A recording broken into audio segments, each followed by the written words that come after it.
This was an opportunity to set the record straight for them to tell their stories, and though it might be difficult to do that, it was important. It was important to them, and it was important for them to be able to tell their stories. And we really, I mean, as filmmakers, we went into those knowing that that was really going to be the central part of our story, but we didn't know what we would get.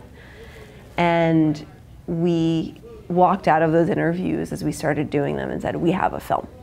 There's no DNA match whatsoever to any of these boys. I was going nuts. No blood on the kids. Nobody could identify them. But if they confessed, and that was that.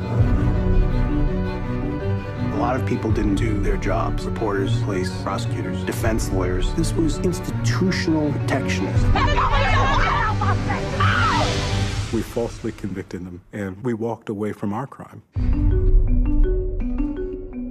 This is the ultimate siren that says none of us is safe. I think there are a lot of reasons why this case so captured people's imaginations, why it was this huge sensational media story. One thing was obviously race, probably the most important thing. The crime rates were high in New York at that time, much higher than they are today, and people were afraid of crime. The way the media presented crime was that this was a scary, dangerous place, right? It was the feeling on the street.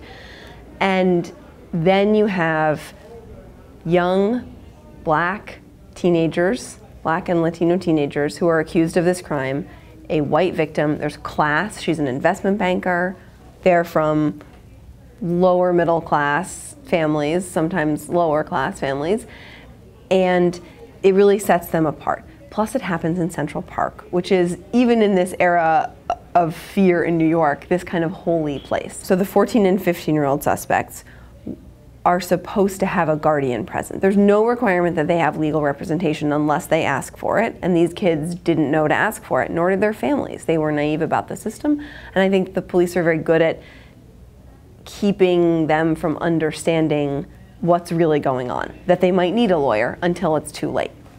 And so the families are not really aware of what's going on either. But they're also pretty good at, even when there is a guardian around, at keeping them separate. And in some cases of using the guardians to help get a confession. So with Antron McCray, his stepfather was there. They pulled the stepfather aside and convinced them that it would be in Antron's best interest if he told them what they wanted to hear. And so his stepfather actually ended up being part of the coercive tactics, something that, you know, their relationship never recovered because of that. But I think it all comes down to this understanding and the manipulation that the police use to keep them in the dark and to put this pressure on them. When I first started talking to the Central Park Five, I was researching a book.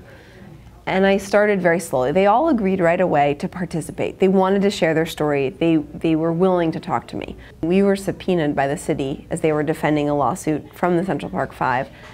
They demanded all of our interviews, our outtakes, our research, and we fought that. We felt that we ought to be protected by the shield laws for journalists and not have to reveal our work and our material. I hadn't before that really thought that much about what it means to be a documentary filmmaker and a journalist and sort of where the overlap is. But the more, in responding to that, we really had to think about that.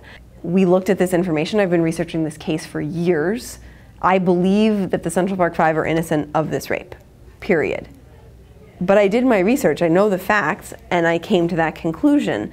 That doesn't make me not a journalist. It's okay to come to a conclusion, that we don't have to always give equal weight to both sides when we know that the facts prove that one side is true and one side is false. We approached the police and prosecutors, the city representatives about talking to us for the film.